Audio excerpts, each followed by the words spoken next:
નમસ્કાર, હું છું પરવીન પઠાણ અને ગુજરાતની વાત પ્રોગ્રામમાં તમારું સ્વાગત કરું છું। આજે આપણે આપણા આ પ્રોગ્રામમાં જાણીશું કે આપણા ગુજરાત રાજ્યમાં દિવસ દરમિયાન કઈ કઈ ઘટનાઓ બની છે અને કેવી રીતે બની છે, કયો છે સોશિયલ મીડિયાનો હોટ ટોપિક મુદ્દો, તે સમગ્ર જાણકારી વિસ્તારપૂર્વક આપણા આજના આ પ્રોગ્રામમાં આપણે નિહાળીશું। તો ચાલો જાણીએ અને નજર કરીએ શરૂઆતના મુખ્યના વિશેષ સમાચારો પર। ભરૂચના જંબુસર બાયપાસ નજીક આવેલા આઈવન પાર્ક સોસાયટીના બંધ મકાનને તસ્કરોએ ધોળે દિવસે નિશાન બનાવી સોનાના ઘરેણા અને ડોલર મળીને લાખોની મત્તા પર હાથ ફેરો કરી પલાયન થઈ ગયા। તો બીજી બાજુ અમીરગઢ ગુજરાત બોર્ડર ચેકપોસ્ટ પરથી પોલીસે 4 ઈસમોને પિસ્તોલ સાથે ઝડપી પાડ્યા। કોઈ ગંભીર પ્રકારના ગુનાને અંજામ આપે તે પહેલા અમીરગઢ પોલીસે પિસ્તોલ સાથે 4 ઈસમોને ઝડપી પાડ્યા। તો બીજી તરફ પોલીસની બેવડી નીતિ વિદેશી યુવતીની હાથ જોડી ધરપકડ કરી અને જ્યારે ગુજરાતી મહિલા સાથે લાફાવાળી। તો બીજી જગ્યાએ વિશ્વનું સૌથી મોટું પારદ શિવલિંગ સુરતમાં 2351 કિલો મર્ક્યુરીથી બનેલું અદ્ભુત શિવલિંગ।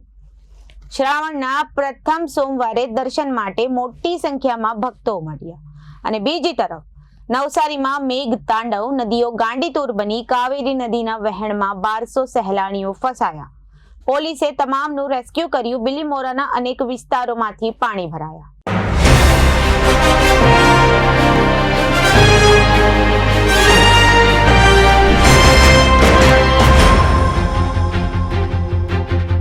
હવે જોઈએ સમાચારો વિગતવાર।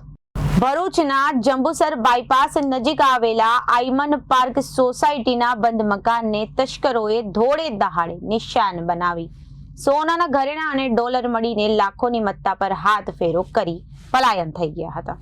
પરિવારની મુલાકાત લેવા આવેલા વ્યક્તિએ ઘર ખુલ્લો જોતા ચોરી થઈ હોવાની જાણ કરતા બહાર ગામ ગયેલા મકાન માલિકો દોડી આવી બી ડિવિઝન પોલીસ મથકમાં જાણ કરતા તેમણે તપાસ હાથ ધરી છે।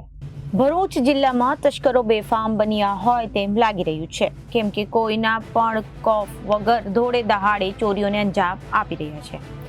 ભરૂચના જંબુસર બાયપાસ પાસે આઈમન પાર્ક નામની સોસાયટી આવેલી છે, જેમાં C9માં રહેતા અસલમ ઇસ્માઇલ પટેલ રવિવારના રોજ સવારે 8 વાગ્યાના અરસામાં પોતાના પરિવાર સાથે મકાનને તાળું લગાવીને સુરત ગયા હતા। આ તકનો લાભ ઉઠાવી ધોળે દહાડે તેમના મકાનમાં તસ્કરો ત્રાટક્યા હતા। તસ્કરોએ તેમના મકાનના દરવાજાનું તાળું તોડીને મકાનમાં પ્રવેશી મકાનમાં કબાટમાં મૂકેલા સોનાના ઘરેણા અને ડોલરો મળીને લાખોની મત્તા પર હાથ ફેરો કરીને પલાયન થઈ ગયા। જો કે ટંકારિયા ખાતે રહેતા ભાઈ અને તેની બહેનને મળવા માટે આવતા તેના ઘરનું તાળું તૂટેલું હોય તેણે તેની બહેનને કોલ કરી ક્યાં હોવાનું પૂછતા તેઓ સુરત ગયા હોવાનું જણાવ્યું। જ્યારે ભાઈએ તેની બહેનને વિડીયો કોલ કરી બતાવતા તેઓના મકાનમાં ચોરી થઈ હોવાનું માલુમ પડ્યું હતું, જેથી અસલમ પટેલે સુરતથી પરત આવીને જોતા ઘરમાં રહેલા સોનાના ઘરેણા, ડોલર અને રોકડા રૂપિયા મળીને લાખોની મત્તા પર હાથ ફેરો થયો હોવાનું માલુમ પડ્યું હતું। આ મામલે તેઓએ ભરૂચ બી ડિવિઝન પોલીસ મથકમાં કરવામાં આવતા તેઓએ દોડી આવી FSL અને ડોગ સ્ક્વોડની મદદ મેળવી આસપાસના CCTV ફૂટેજ મેળવી મકાન માલિકની ફરિયાદ નોંધી તસ્કરોને શોધવાની કવાયત હાથ ધરી છે। તસ્લીમા અસલમ પટેલ મારું નામ છે અને મારા ઘરમાં ચોરી થયેલી છે અને મારા ઘરમાંથી 4-5 લાખ જેટલું વસ્તુ ગયેલી છે, સોનું અને ડોલર અને બધું ગયેલું છે મારા ઘરમાંથી। આઈમન પાર્ક C2 ઘર નંબર મારો છે। તમને ખબર કેવી રીતે પડી? અને મને ખબર મારા ભાઈએ ફોન કરેલો, એને મને કીધું કે તારું ઘર ખુલ્લું છે। તમે એવું કીધું, મેં કહું ના મેં લોક મારેલું છે ઘરમાં। તો મેં સુરત ગયેલી હતી તો મારા ભાઈએ મને કીધું કે તારા ઘરમાં તો બધું ખુલ્લું છે। મેં કહું ના મેં લોક મારીને કમ્પ્લીટ કરીને હું ગયેલી। તો 8:30 વાગે અમે ઘરમાંથી નીકળેલા આજે સવારમાં। આવીને શું જોયું, શું કર્યું? આવીને જોયું તો બધું ઘર લલ્લાભટ હતું અને એમ બધું મારું સોનું બી જતું રહ્યું, એમાં મારો ઉપરથી ડોલર બી જતા રહ્યા, મારા પૈસા હતા એ બી જતા રહ્યા, ઉપર એના કબાટની ઉપર પૈસા હતા એ બી ગયા। એવું કરીને બધું મારું ઘરનું બધું એ ગયું। અંદાજિત રોકડ રકમ ડોલર એટલે પૈસા કેટલા હતા? 3 લાખ જેવું. બીજું કોઈ નુકસાન ઘરમાં તમારે થયું છે? ના, બીજું કંઈ નથી થયું. દરવાજાનો લોક અને કબાટમાં રૂમમાં બધો ખુલ્લા હતા? ના, એ બધું બંધ જ હતું. એ લોકોએ બધું ખોલેલું અને આગળનું તાળું બી એ લોકોએ જ તોડેલું, આખું નકુચા હંગાથે જ તોડેલું છે. ઘરના મેઇન ગેટ પર મેન ગેટમાંથી એ ઘૂસેલા છે, કે ઘરના મેન ગેટમાંથી ઘૂસેલા છે. ત્યાં સુધી તમે શું કર્યું? હા, પોલીસને ત્યાં પછી મેં પોલીસને ફળિયા ફોન કર્યો. તો પછી એમને એવું કીધું કે હું ફરિયાદ કરવા જઉં જ કે. એ લોકોએ પછી ફરિયાદ કરી પોલીસ સ્ટેશને. તો પછી એ લોકો અમે સુરતથી આવેલા, ત્યાં પછી એ લોકોએ બધી કાર્યવાહી કરી. સુરતથી હું આવેલી ત્યારે પોલીસ લોકો અમારા ઘરમાં આવેલા અને બધી કાર્યવાહી કરી. એક આરોપી અગાઉ પણ Bharuch CTC division police station તેમજ હરિયાણા રાજ્યના સિવાણી પોલીસ સ્ટેશન તેમજ વલસાડ જિલ્લાના નાના પોંધા પોલીસ સ્ટેશનના અલગ અલગ ગુનામાં સંડોવાયેલા હોવાનું ખુલ્યું હતું. બનાસકાંઠા જિલ્લાની અતિશયશીલ ગણાતી અમીરગઢ ગુજરાત બોર્ડર ચેકપોસ્ટ પર અમીરગઢ પીઆઈ એસકે પરમારની સૂચના અન્વયે અમીરગઢ પોલીસ સ્ટાફ દ્વારા રાજસ્થાન તરફથી ગુજરાતમાં પ્રવેશ કરતા તમામ વાહનો ચેકિંગ કરી રહ્યા હતા. તે દરમિયાન રાજસ્થાન તરફથી એક સ્વિફ્ટ કાર ગાડી નંબર HR14K2232 નંબરની કાર ગાડી ગુજરાતમાં ઘૂસે તે પહેલા અમીરગઢ પોલીસે શંકાસ્પદ જણાતા અમીરગઢ પોલીસે કાર ગાડી ઝીણવટભરી ચેક કરતા કાર ગાડીમાં બેઠેલા 4 ઈસમો પાસેથી ગેરકાયદેસર પાસ પરમિટ વગર હાથ બનાવટની દેશી પિસ્તોલ નંગ 2 તેમજ જીવતા કારતૂસ નંગ 2 મળી આવતા અમીરગઢ પોલીસે હરિયાણાના 4 ઈસમોને ઝડપી પાડી કાયદેસરની કાર્યવાહી હાથ ધરી. અમદાવાદ ખાતે સીઆઈડી ક્રાઇમ દ્વારા સામૂહિક વિવિધ સ્પા અને હોટલો પર રેડ કરવામાં આવી હતી, જેમાં વિદેશી યુવતીની પૂછપરછ કરવા પોલીસને ભારે પડી હતી. ત્યારે યુવતીએ પોલીસને લાતો મારી ધક્કે ચડાવ્યા. ત્યારે બીજી તરફ ભિક્ષાવૃત્તિ નાબૂદી અભિયાન હેઠળ પોલીસે મહિલાઓ સાથે લાફાવડી કરી હતી. પકવાન 4 રસ્તા પાસેથી પોલીસે ભિક્ષાવૃત્તિ અભિયાન હેઠળ બાળકોને રેસ્ક્યુ કરતા મહિલા ઉપર લાફવાડી કરી હતી, જેને લઈને લોકોમાં રોષ પણ જોવા મળ્યો હતો. અમદાવાદ શહેર પોલીસની રોડ પર બાળકોને લઈ ભિક્ષાવૃત્તિ નાબૂદી અભિયાન ચાલી રહ્યું છે. ત્યારે આ ભિક્ષાવૃત્તિ અભિયાનમાં પોલીસનો વરવો ચહેરો સામે આવ્યો છે. પકવાન 4 રસ્તા પાસે એક પોલીસકર્મીએ ભિક્ષુક મહિલાને લાફો ઝીકી દીધો છે અને રકઝક કરી પોલીસની ગાડીમાં બેસાડી દીધા છે. ત્યારે તેમનો વિડીયો સોશિયલ મીડિયામાં વાયરલ થતા શહેરમાં ખળભળાટ મચ્યો છે. સમગ્ર ઘટનામાં 5 લોકોને સલામત સ્થળે લઈ જઈ પૂછપરછ કરાશે. સાથે સાથે તેઓ ભિક્ષાવૃત્તિમાં દૂર થાય અને કામકાજ કરે તેને લઈ માર્ગદર્શન આપવામાં આવશે. ત્યારે પોલીસની એક તરફની સરાહનીય કામગીરી તો બીજી તરફ લાફો ઝીકવાવાળી વાતથી શહેરમાં ચર્ચાનો વિષય બન્યો છે. પોલીસ કામગીરી કરે છે પણ આવા વર્તનથી બદનામ પણ થઈ રહ્યું છે.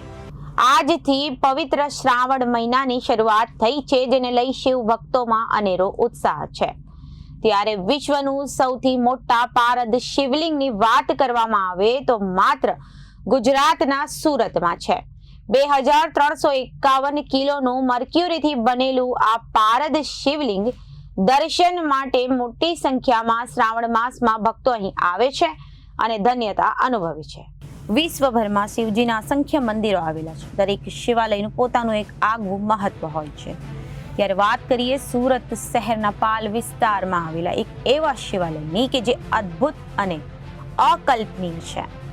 આ મંદિરમાં પારદ એટલે કે મર્ક્યુરીમાંથી બનેલું વિશ્વનું સૌથી વિશાળકાય શિવલિંગ છે. વર્ષ 2004માં અટલ આશ્રમના બટુકગીરી મહારાજ દ્વારા આ મંદિરની સ્થાપના કરવામાં આવી હતી. વિશ્વનું સૌથી વિશાળ પારદ શિવલિંગ આજે લોક આસ્થાનું કેન્દ્ર બન્યું છે. શ્રાવણ માસમાં હજારોની સંખ્યામાં રોજ લોકો અહીં દર્શનાર્થે આવતા હોય છે. 8 પ્રકારની ધાતુઓ છે. આ તમામ ધાતુઓમાંથી મર્ક્યુરી સર્વશ્રેષ્ઠ છે. આ પારા અંગે શિવ ભક્ત રાવણે પણ ઉલ્લેખ કર્યો. કહેવાય છે કે પારદ શિવલિંગના દર્શન કરવાથી જ વ્યક્તિને સિદ્ધિઓ પ્રાપ્ત થાય છે. શ્રાવણ માસની શરૂઆત અને પ્રથમ સોમવાર હોવાના કારણે ભવ્ય અને વિશાળ પારદ શિવલિંગના દર્શન કરવા માટે શિવ ભક્તો વહેલી સવારથી જ મંદિરે આવી પહોંચ્યા હતા. આશ્રમના ટ્રસ્ટી બટુકગીરી મહારાજે જણાવ્યું કે વર્ષ 2004માં મંદિરની સ્થાપના કરવામાં આવી અને અહીં 2351 કિલોનું મર્ક્યુરી એટલે કે પારદ શિવલિંગ આવેલું છે. પારામાંથી તૈયાર શિવલિંગ હોવાને કારણે આ મંદિરનું નામ પરદેશ્વર મહાદેવ મંદિર છે. 1751 કિલો પારાથી આ શિવલિંગ તૈયાર થયું છે. ત્યારે શિવલિંગની નીચે પણ જે નાભી વિસ્તાર છે ત્યાં પારાનો ઉપયોગ કરવામાં આવ્યો છે, જેના કારણે આ શિવલિંગ 2351 કિલોનું છે. દેશથી વિદેશથી શિવ ભક્તો અહીં દર્શન કરવા માટે આવે છે. શિવ ભક્ત યશ દેસાઈએ જણાવ્યું હતું કે પોતાને સૌભાગ્યશાળી માનું છું, કારણ કે વિશ્વનું સૌથી મોટું પારદ શિવલિંગ સુરતમાં છે. શ્રાવણ માસના પ્રથમ દિવસે દર્શન કરીને ધન્યતા અનુભવી રહ્યો છું. પરિવારના કલ્યાણ માટે અહીં કામના કરી છે. હવામાન વિભાગ દ્વારા આગામી 6 દિવસ માટે ગુજરાતમાં સાર્વત્રિક વરસાદની આગાહી કરવામાં આવી છે, જેને પગલે દક્ષિણ ગુજરાતમાં મેઘમહેર થઈ રહી છે. ખાસ કરીને નવસારી જિલ્લામાં ધોધમાર વરસાદને પગલે અંબિકા અને કાવેરી નદીમાં ઘોડાપૂર આવ્યું છે, જેથી અનેક નીચાણવાળા વિસ્તારોમાં નદીઓના પાણી ઘૂસી ગયા અને જેને પગલે અનેક લોકોનું સ્થળાંતર કરવામાં આવ્યું છે. બીજી તરફ કાવેરી નદીના વહેણમાં 1200 જેટલા સહેલાડીઓ ફસાયા છે, જેથી પોલીસે તમામનું રેસ્ક્યુ કર્યું હતું. છેલ્લા 24 કલાકમાં રાજ્યના 142 તાલુકામાં વરસાદ વરસ્યો છે, જેમાં સૌથી વધુ ખેરગામમાં 9.25 ઇંચ વરસાદ ખાબક્યો છે. તેમાં ધરમપુરમાં 7 ઇંચ વરસાદ વરસ્યો છે. ધરમપુરના કૈલાસ રોડ ખાતે રહેતો 40 વર્ષીય યુવક મોપેડ લઈને સ્વર્ગવાહિની નદીના પુલ પર વહેતા પાણીમાંથી પસાર થઈ રહ્યો હતો. ત્યારે સ્વર્ગવાહિની નદીના પુલ પરથી મોપેડ સાથે યુવક નદીમાં પડ્યો હતો, જેથી ધરમપુર પોલીસ અને નગરપાલિકાની ફાયરની ટીમે રેસ્ક્યુ ઓપરેશન હાથ ધર્યું.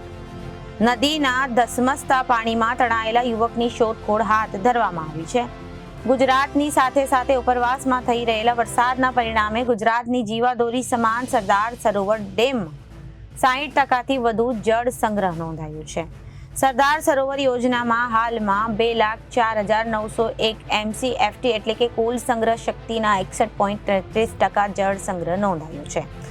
જ્યારે આ સિવાય રાજ્યના અન્ય 206 જળાશયોમાં 3,25,972 MCFT એટલે કે કુલ સંગ્રહ શક્તિના 58.19% જેટલો જળ સંગ્રહ નોંધાયો છે. જેમાં જળ સંપત્તિ વિભાગના અહેવાલમાં જણાવાયું છે કે રાજ્યમાં વરસી રહેલા વરસાદને પરિણામે 47 જળાશયો સંપૂર્ણ ભરાયેલા છે, જ્યારે 10 જળાશયો 90%થી 100% ભરાતા હાઈ એલર્ટ જાહેર કરાયા.